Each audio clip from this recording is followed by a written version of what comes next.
अस्सलामुअलैकुम दोस्तों, आप सब कैसे हैं। आई होप कि आप सब खैरियत से होंगे। दोस्तों, आज के क्लास में हम लोग थर्मो रेगुलेशन इन मैमल्स, इसका जो दूसरा मेकेनिज़्म है, mechanism of thermoregulation in hot temperature. जो mechanism of thermoregulation in cool temperature है वो हम लोग पिछले क्लास में पढ़ चुके हैं और उसका जो लिंक है वो मज़ीद बाकायदा में डाल चुका हूँ डिस्क्रिप्शन में। तो आप वहाँ से जो क्लास है thermoregulation in cool temperature, mechanism of thermoregulation in cool temperature, तो इसका लिंक जो है वो आप डिस्क्रिप्शन में आपको मिल जाएगा, आप वहाँ से देख सकते हैं। तो आप समझते हैं आज thermoregulation in hot temperature. ठीक है, thermoregulation in hot temperature में हमारे पास क्या होता है। In hot temperature mammals increase heat lose and decrease is heat production.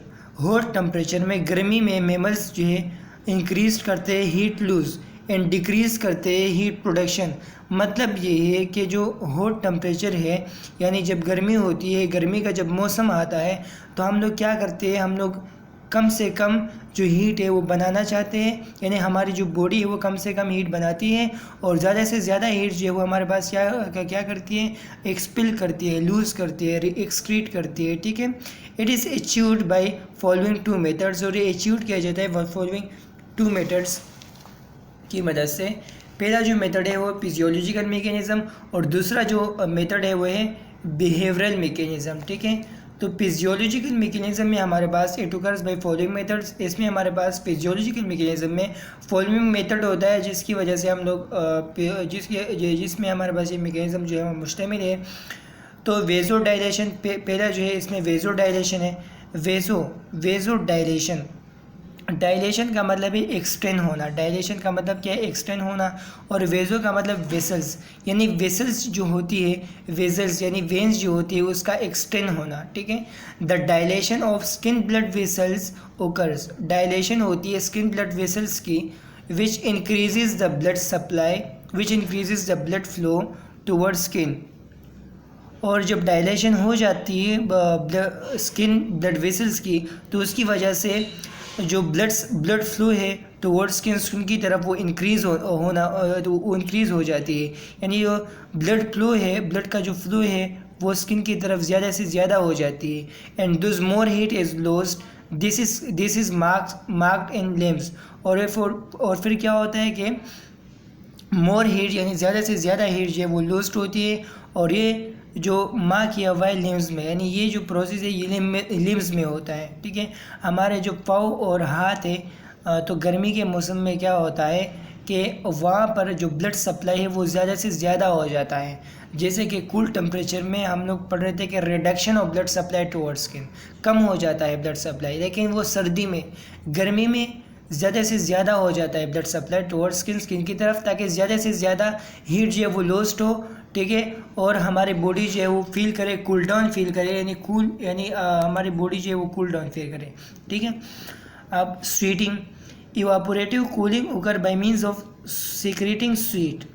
Evaporative cooling जो है वो हमारे पास होती है सीक्रेटिंग स्वीट के सीक्रेट करने से, स्वीट के निकालने से, स्वीट मतलब पसीने के निकालने से, फ्रॉम स्वीट ग्लैंड, यानी स्वीट जो सीक्रेट होती है वो कहाँ से सीक्रेट होती है, स्वीट हमारे पास स्वीट ग्लैंड से सीक्रेट होती है। ठीक है, और स्वीट जब सीक्रेट हो जाती है तो हमारी जो बॉडी है वो क्या इफेक्ट करती है, कूलिंग इफेक्ट जो है वो हमारे पास हमारी बॉडी को मिलती है। ठीक है, and this more heat is lose from the body, और स्वीटिंग की मदद से ज़्यादा हीट जो है वो लूज हो जाती है, निकल जाती है, एक्सपेल हो जाती है बॉडी से। ठीक है, लोअरिंग ऑफ हेयर्स का लोअरिंग होना, हेयर्स का हमारे पास बैठना।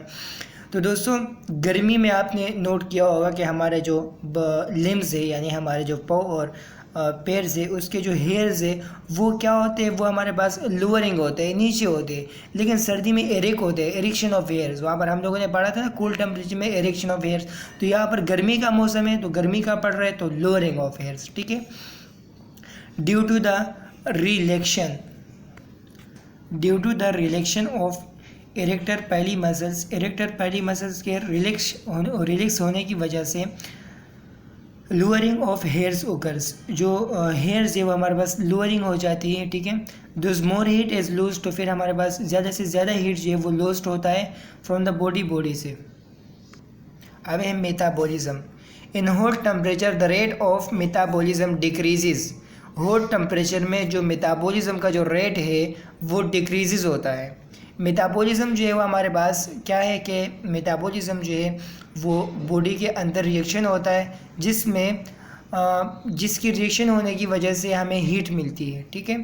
तो हॉट टेम्परेचर में द रेट ऑफ मेटाबॉलिज्म का जो रेट है, स्पीड है, वो डिक्रीज़ होता है so that less heat is generated, ताकि लेस हीट जनरेट हो, ताकि कम से कम हीट जो है वो जनरेट हो। सब क्यूटेनियस फैट एक्यूमुलेशन, ठीक है। सब क्यूटेनियस फैट एक्यूमुलेशन का मतलब ये है, क्यूटेनियस का मतलब स्किन, सब का मतलब नीचे, और फैट का मतलब फैट, और एक्यूमुलेशन का मतलब जमा होना, यानी फैट का जमा होना स्किन के नीचे वाले हिस्से में। तो इन hot temperature the subcutaneous fat accumulation decreases. जो हॉट टेम्परेचर होता है उसमें सबक्यूटेनियस फैट एक्यूमुलेशन डिक्रीजेज हो जाती है, यानी फैट जो है वो हमारे पास फैट का जो लेयर है वो कूल टेम्परेचर में बन रहा था ना, सबक्यूटेनियस फैट एक्यूमुलेशन वहाँ पर बन रहा था, तो यहाँ पर हमारे पास नहीं बनता, ठीक है। यहाँ पर नहीं बनता ताकि हमारे पास ज़्यादा से ज़्यादा हीट जो है वो लॉस्ट हो, ठीक है। So that more heat is lost from the body, ताकि ज़्यादा से ज़्यादा हीट जो है वो लॉस्ट हो बॉडी से, ठीक है। अब बिहेवियरल मैकेनिज्म में क्या है, moving towards the cooler location. हम लोग ठंडी जगह पर जो है वो लोकेट करते, ठंडी जगह पर हम लोग मूव करते हैं, ठीक है। ठंडी वाली जो जगह होती है वहाँ पर जाते हैं। Use of thin clothes by human, और हम लोग थिन यानी पतले कपड़े पहनते हैं, ठीक है। यूज़ ऑफ मोर वाटर, और ज़्यादा से ज़्यादा जो पानी है उसकी यूज़ करते हैं हम। तो दोस्तों उम्मीद है कि आपको आज का लेक्चर समझ में आ गया होगा। तो इंशाल्लाह अगले क्लास में मुलाकात होगी, तब के लिए अपना ख्याल रखिए। ओके, टेक केयर, अल्लाह हाफिज़।